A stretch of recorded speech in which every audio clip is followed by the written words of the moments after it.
I fucking bought a game on accident.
Okay.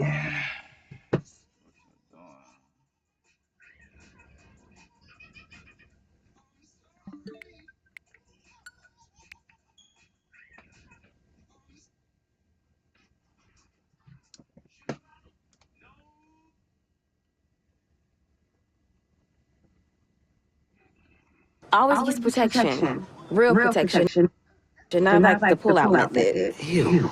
Look, you don't gotta worry about none of that. Me and Maisha is locked in.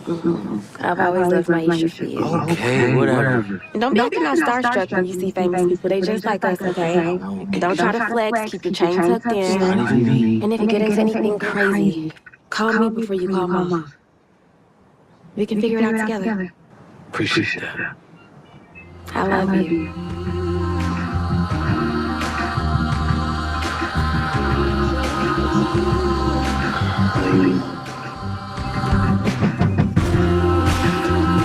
Hey! What's that for? Casey!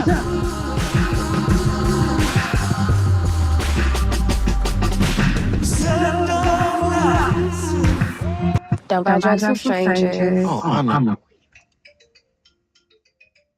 Percussion tubes. What are you looking for, Spencer? Hmm? Steel pan. Xylophone. Percussion tubes. Glockenspiel. Steel pan. Spencer, what are you looking for? Xylophone. Percussion tubes.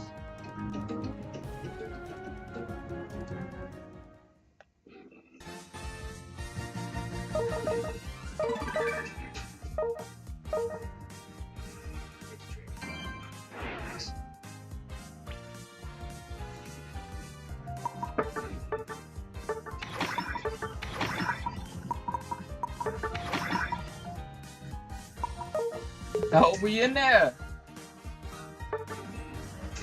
We in there.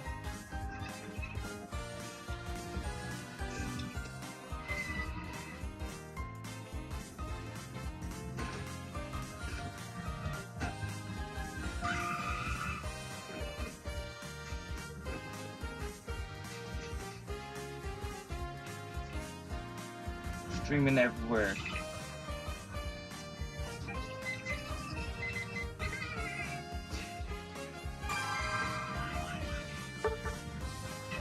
Alright, what we got?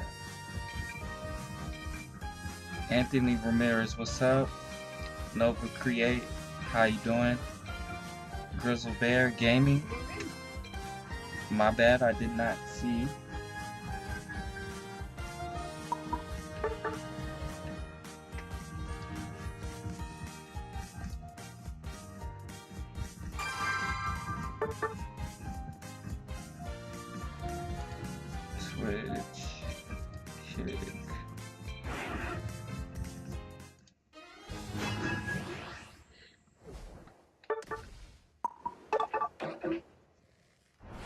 Twitter.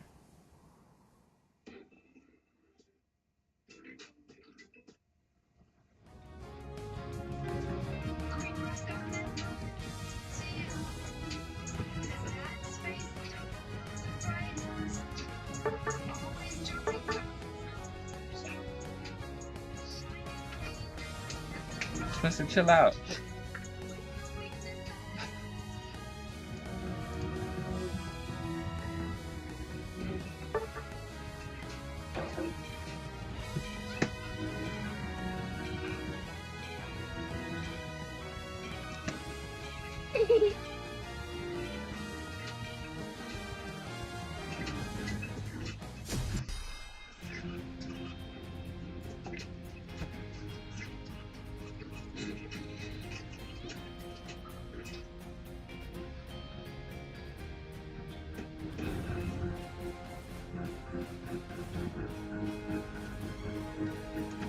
Welcome back to New Rockstars. I'm Jessica Clemens, and as we wrap up the first season of Ironheart, we open another door to Desperados Pizza and discuss the future of magic in the MCU. And girl, you're in danger. I'm gonna be real, I'm like, girl, I'm scared for you. There are so many conclusions and theories after the finale of Ironheart, whether it involves following Zelma Stanton into Strange Academy, understanding the limitations of magic within the MCU, or just exploring how Parker Robbins will even continue within the MCU. I have the great fortune of interviewing Reagan Aaliyah, who plays Zelma Stanton, our post-credit queen, our Supreme League witch, and a magical prodigy, if you will. We discuss the future of the MCU, her role as Zelma Stanton, and the limitations of magic in this universe, and the price everyone has to pay when performing magic, because it always comes at a cost. But before we get into the interview or the video, be sure to check out nerdride.shop, where you can always find the latest and greatest in New Rockstars merch. You already saw Jurassic World Rebirth. We still got merch for Jurassic World Rebirth. Go check it out over there. Or, you can get the Superman shirt, because Superman is right around the corner. It's right around the corner. It's right around the corner. You guys, Superman is here. Also, next week, or the week after that, we got Fantastic Four. Get the merch ready for the movies. You gotta go to the theater, wear the merch, and then people go, oh my god, where'd you get that? And then you can tell them nerdride.shop. There you go. Okay, so the finale of Ironheart included a post-credit scene featuring Zelma Stanton, who appears to be assisting Parker Robbins, aka the Hood. Given Robbins' need for supreme-like magic, there's a possibility that we may be introducing a Sorcerer Supreme. This could be either wrong, our current Sorcerer Supreme, or Doctor Strange, our former Sorcerer Supreme. Alternatively, we might be attempting to retrieve Parker's soul back from Mephisto. All in all, this requires assistance from Zelma Stanton, who we learn quickly in the show is very magically proficient, self-taught, and soaks up knowledge like a sponge to every bit of natural and otherworldly resources. Zelma Stanton is played by the wonderful Reagan Aaliyah, whom you may recognize from XO Kitty. Reagan took time out of her busy schedule, currently in Korea shooting XO Kitty, to talk with me, and I learned three things instantly. One, she's a very big nerd for Marvel. She went from a fan to canon, which honestly we all kind of want. Having gone to the midnight releases with her mother, who's also a huge fan, and read all the comics, watched theory videos, and would dissect the post-credit scenes themselves, so you know this is a really big deal for her too. And two, she caught Easter eggs that we all missed. Something so simple is when I talk, if you watch my hands, every time I talk and move my hands, my nail color changes. What? God And after losing it over that little detail that I missed, number 3, I learned how, like Agatha to Wanda, there may be a witch or sorcerer that could sense Zelma's inquisitiveness or just meddling with different forms of magic. When I asked if she's nervous of Zelma going down the wrong path, she mentioned this. I think there's a world too where if she has these mind maggots in my head, I hope there's a world that other magic users would feel, hey, something's being dabbled with that shouldn't be dabbled with. Let's come over there and try to stop that. You know what I mean? This speaks to the real, if this is true, what else is true sentiment, particularly that I'm talking about in the context of Marvel's magic users. If someone can sense Wanda, like Agatha, who's adept at detecting magic in her surroundings, then who else might be able to detect Zelma's interference with the magic that isn't specifically tailored to her? A reminder that Zelma's magic is a little bit of everything. Her mom's from Kamar-Taj, natural witchcraft that she learned from baby witches on TikTok and old books. She's a hodgepodge of spells that surely will awaken someone or something. I think that she does have this merge of magic, of like almost like just all the resources she can find. It's like if you're learning something and you're on Google, like yeah, you can get like a .org and it's like an actual history thing, but you can also get Wikipedia where somebody just filled in the blank where you're like, oh, that would work. Okay, let me try that. You know, which makes Y'all just fucking. What y'all things a doing? little crazy sometimes. And this is where Doctor Strange or someone like Wong would come into play if they learn that someone is using the mystic arts in unorthodox ways. This is basically what happened with Donna Blaze and She-Hulk. There's been some discussion following Reagan's interview with Digital Spy, which suggests that Zelma has already met Doctor Strange, but she clarified in our interview this. I think for me that statement just comes from knowing the comics. You know? And obviously you can see that in the actual like MCU, things kind of can change, but if we go comic accurate, then her having those mind maggots in that drawer and saying that comment of like, whew, girl, like, don't mess with those, once they're in there, it's a little crazy. Oh my That's God. showing that she got them out somehow, you know, and even to me, I played off you ever heard of Doctor Strange as like, guys, like, that's the homie. So even though it's not fully solidified whether she has or hasn't met Doctor Strange in the MCU, I think a bridge could be made easily to establish she's already been aware of him, seeing as everyone in the MCU really knows who Doctor Strange is, but also through the mind maggots. Shanaka Hodge, the head writer for Ironheart and the showrunner, who Reagan gave a lot of credit to when building this whole world around Zelma, how she got here and what we see on the screen. In an interview with Marvel, she mentioned she, Zelma, is from the Bronx in publishing, so our backstory is that she spent some time in the Bronx but ended up back in Chicago. We love creating a couple of different outposts in the MCU where magic might take place. So whether they left Kamar-Taj and wound up in the Bronx, then in Chicago, or Zelma inevitably just spent some time there, still this sheds a light on a connection to Doctor Strange or the Sanctum Sanctorum. And this could further explain the mind maggots and her seeking out Strange or someone at the Sanctum Sanctorum for help to get it out of her head. However, as we've all been speaking about it, this character Zelma and the idea of finding supreme-like magic for Parker Robbins might point us in the idea behind Strange Academy, to which Reagan and I would personally thoroughly enjoy. You got the post-credits. As someone that's also a nerd, you got the post-credits. That's I was so confused. I was so confused. I was like, me? I'm getting it? And then there was a level of like confusion, excitement, confusion again, and then being like, oh, I hope I don't make people mad. I hope they're not like, we needed something more. But I'm like, guys, it was cool because like for Strange Academy, I think people forget how much comic book lovers, even non-comic book lovers, love magic.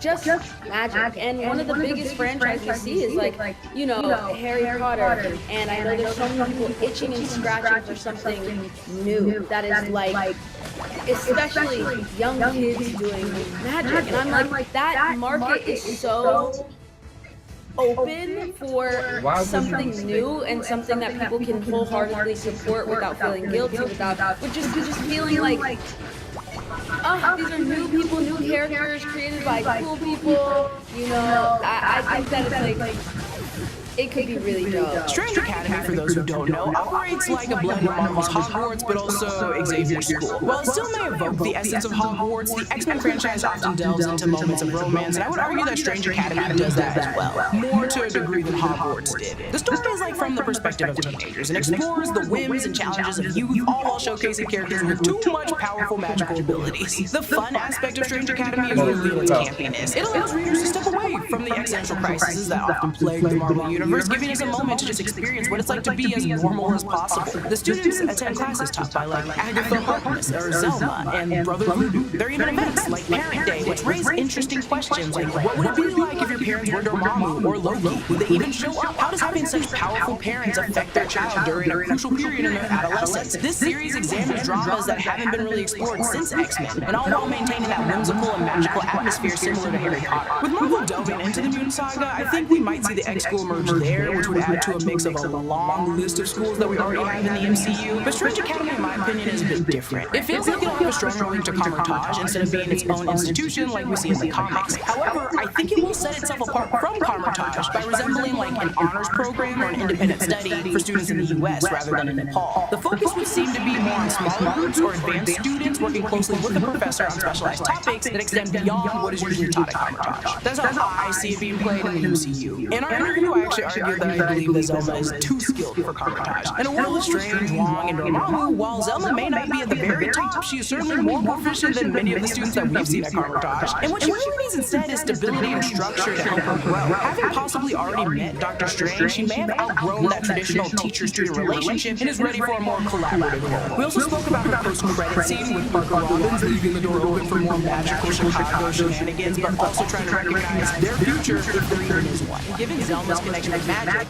and her meeting with Parker Robbins in the post-credit scene, how do you see that relationship even evolving? Do you think that Zelma might have other plans for Parker too, or perhaps a unique perspective on dealing with someone like Parker Robbins?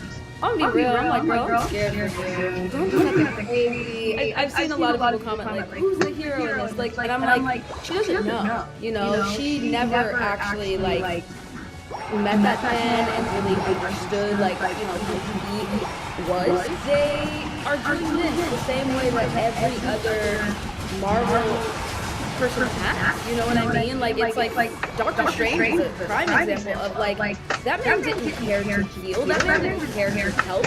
He was trying to help himself. You know, he didn't want to learn about the magic and the cost of it and this. He was like, I want to heal my hands. That is all. I don't care. He was arrogant and had a big ego. But that changed when he was back like this. You know what I mean? And it's always been. But I think that she would, in my head, realize again how she realized with Riri and like being like, hey, this is dark. This is like deep, you know? That she would realize that feeling with Parker of being like, whoa, wait, I think that I'm messing with something that I shouldn't be messing with, you know? And I appreciate the approach that Parker is still human, even though I really don't like him. But it's deeply human, especially in the MCU, to chase magic for selfish reasons, only later to discover its true cost. July is the hottest month of the year. By the end of the day, you're tired and exhausted and just want to get the best rest from the short summer nights you can. And that's why you should get a Helix mattress. Helix has something for everybody. They offer 20 unique mattresses, including the award-winning Luxe and Ultra Premium Elite collections, Helix Plus for big and tall sleepers, and the Helix Kid mattresses. Finding your perfect mattress is so easy thanks to the Helix Sleep Quiz. Just answer a few questions and you'll get a mattress that's perfect firmness and temperature for you. Everybody here in New Rockstars has a Helix mattress, and we love it. It's one of the perks of working with Helix for years. Before Helix, it would take me forever to fall asleep, and I never really wake up feeling that rested. Plus, my body was in so much pain. Now I fall asleep so fast that I wake up feeling great every single day. I've been looking for a medium firm mattress with lumbar support that sleeps cool, and I got matched with the Dusty Luxe Helix mattress, and I've had it for years now, and I'm never going back. Helix delivers right to your door with free shipping in the US, and the mattress comes rolled up in a box and is super easy to set up yourself. Plus, Helix has a 100-night sleep trial, so you can make sure you love your mattress. I love my Helix. I think you would too. From now until the end of July, you can take advantage of the Helix's 4th of July exclusive partner offer. You'll get 27% off site-wide. Just click the link in the description below to get started, and thanks again for Helix for sponsoring this video. And that's the thing, I appreciate the approach that Parker is still human, despite, you know, my complete dislike of him. But it's deeply human, especially in the MCU, to chase magic for selfish reasons, only later to discover its true cost. That theme runs through so many characters in the MCU, right? Parker Robbins might be manipulative, even dangerous, but he's still human, someone searching for help in his own warped, desperate way. And he's not alone. Dr. Strange sought out the mystic arts to cure his own broken hands before becoming what we see of him today. Riri Williams, brilliant as she is, initially chased his tech not for justice, but for survival. survival, building and improving her suit to escape and afford a better life, even if that means following money trails of crime. Zelma too suffers from that very human flaw that the others suffer from as well, the need to be seen. She's self-taught, overlooked, and eager to prove she's more than some baby witch learning from TikTok. So when anyone comes for her help, she says yes, even if that someone is Parker Robbins, and even if that person is dangerous. Are you nervous that Zelma Stanton is gonna go? You know, Yeah, I definitely am a little nervous. A little bit, you know, but I do think that my girl gonna come out on top. I hope, I pray, girl, don't do it, don't do it.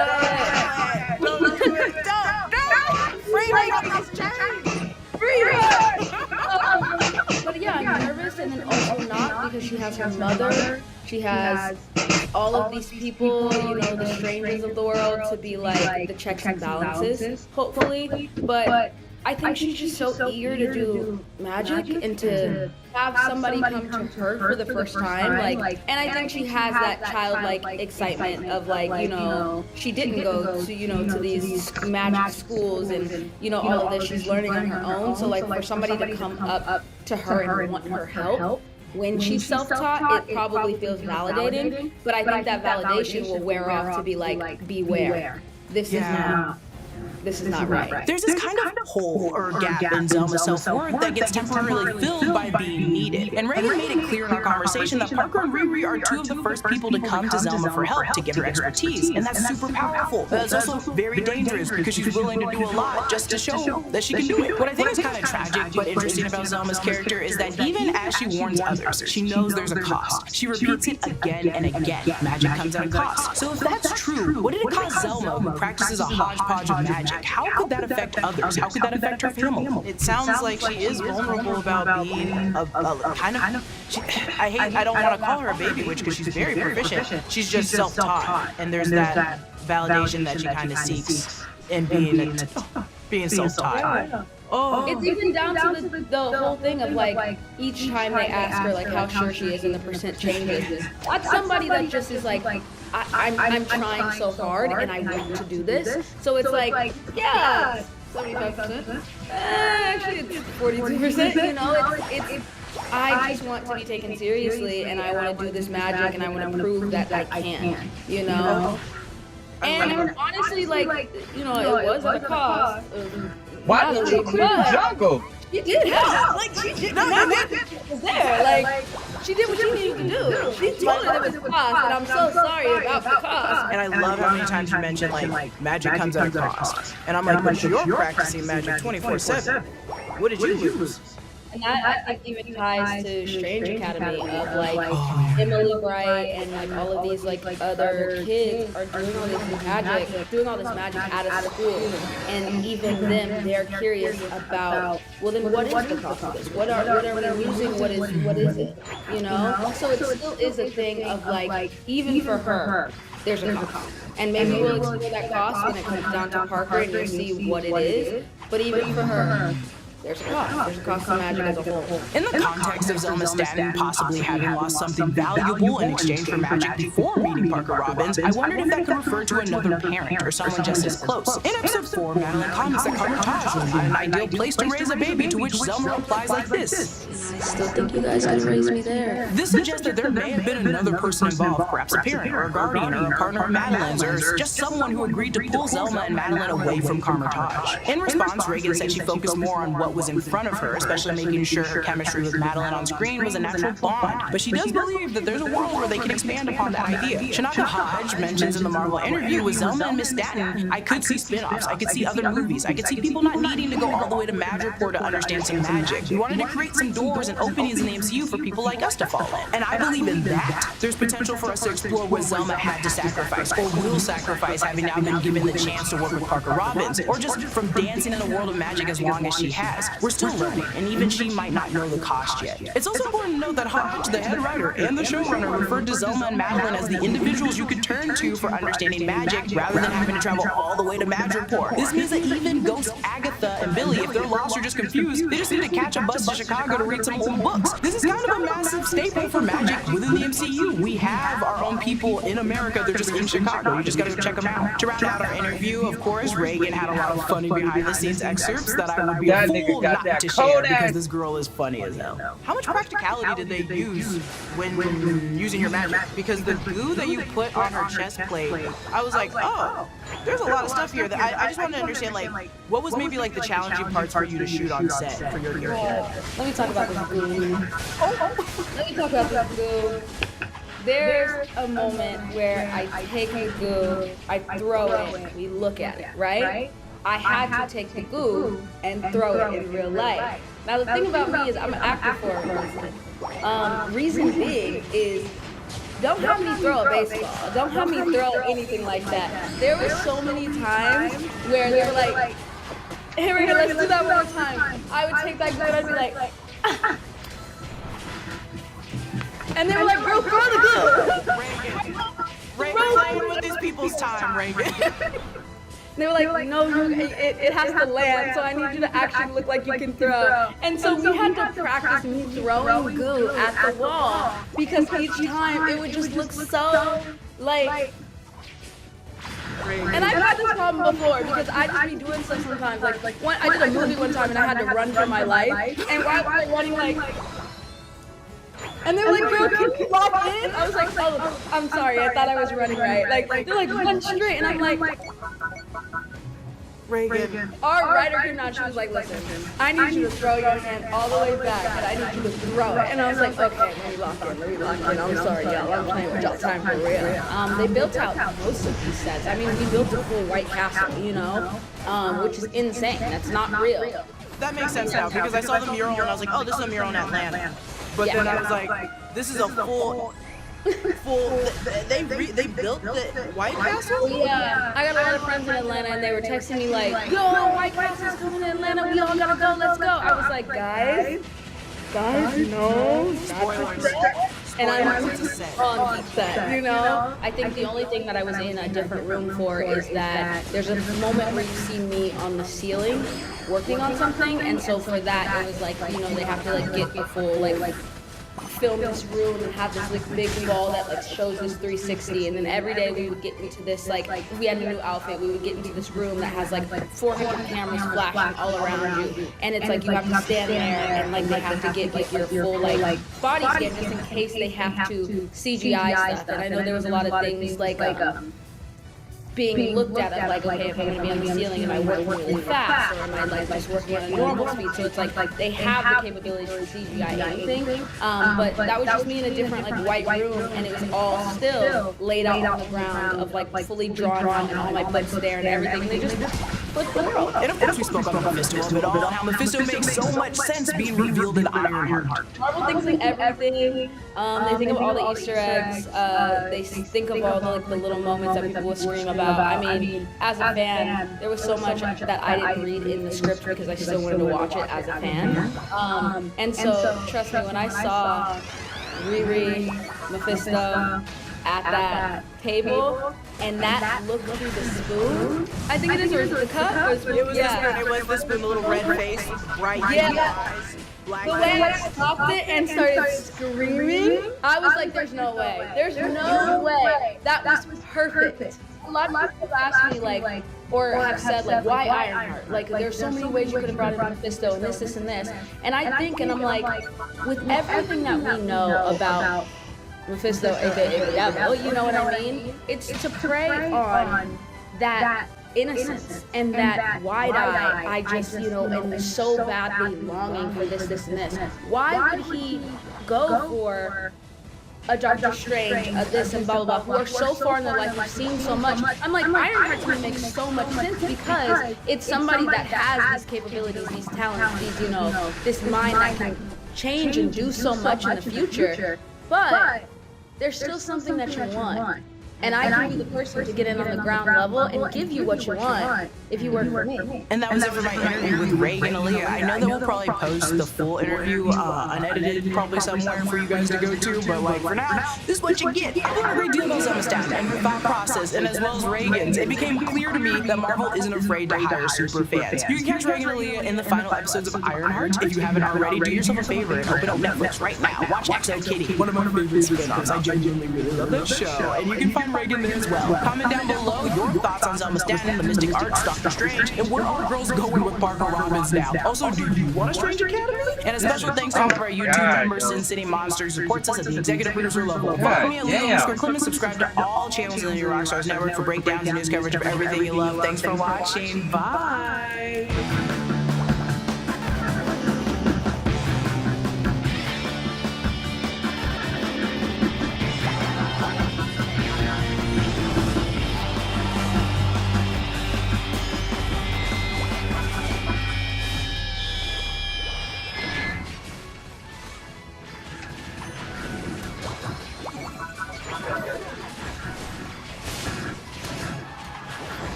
Still got dropped.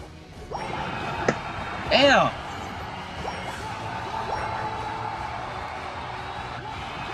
Hey guys, welcome back. Today I'm gonna show ya the dangers of purchasing the new shiny thing, the thing that everyone's after, the thing that just spiked in price. We're gonna look back in time. We're gonna travel back in time with my Pokemon brain. That's what it's turned to. It's just Pokemon mush at this point in time. I've been around way too long. I've seen way too many things. I've seen too many things that look exactly like the things we've seen before.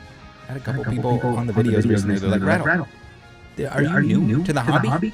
No, I'm not. I've seen this before. I'm here to tell you. Now, I've mentioned a lot of this stuff in previous videos, but we're going to go through with some real examples. If you don't take anything else away from this video, focus your purchases. If you want good value, if you want to make sure you're avoiding a retrace on the things that people aren't paying attention to, on the things that didn't just currently spike in price, on the things that aren't the new thing that everyone wants at the same time. I know it's hard, it's human psychology, etc. Alright, Pokemon Evolutions. Let's take a look at that. First, we had Charizard. Yes, the base set Charizard. For anyone that wasn't around for it, Evolutions was printed and printed and printed and printed and included in every product to the point that no one wanted it. I know, hard to believe at this point in time. Evolutions is so expensive. It's so cool. Yeah, well, guess what? For an entire generation after XY, all the way through Sun and Moon, it was in basically every mixed pack product that you could ever imagine. Even into the Sword and Shield, we were seeing a little dabbling. We had some Kanto power boxes and the like. This Charizard on the screen here, yes, the base set one that was reprinted. It was like $7 at one point in time. No one wanted it when it was $7, but they wanted it during the pandemic when it got up over. It was like, it shows 122 here. There is going to be some data missing. You can go back if you care to do so. This thing was very expensive during the pandemic. It wasn't very expensive when it came out. Well, it would have been expensive when it came out, and it would have dropped down after people were sick and tired of Evolutions. Does it remind you of 151? Because it should. It's one of those things where it's like base set, low barrier to entry. A lot of the people that are temporarily interested. Now, some people that will continue on, will get into other stuff, will collect over a long period of time. That might be their entry point, but for the most part, it's like the basic set, the 151, the first 151 Pokemon. You don't have to learn anything else. You don't want to know what's going on. Pandemic Pikachu from Jungle. This is a comic. It got very expensive. I think they were over $100 at one point in time during the pandemic, just for a raw near mint copy, first edition Jungle Pikachu. The problem with that, the same reason the base set Unlimited is still very inexpensive, there was a ton of it. That's the thing. When it's popular, when the new thing is popular, back then when you got Pikachus left and right out of your Jungle packs, they exist. The same way Base Unlimited exists. This thing's sunk back down in under $10. not surprised. This was kind of like the pandemic was a little bit different than what we're experiencing now, because it was mostly vintage that popped, that was popping off. Everyone needed it. It did move its way into modern and everything else, kind of all tides.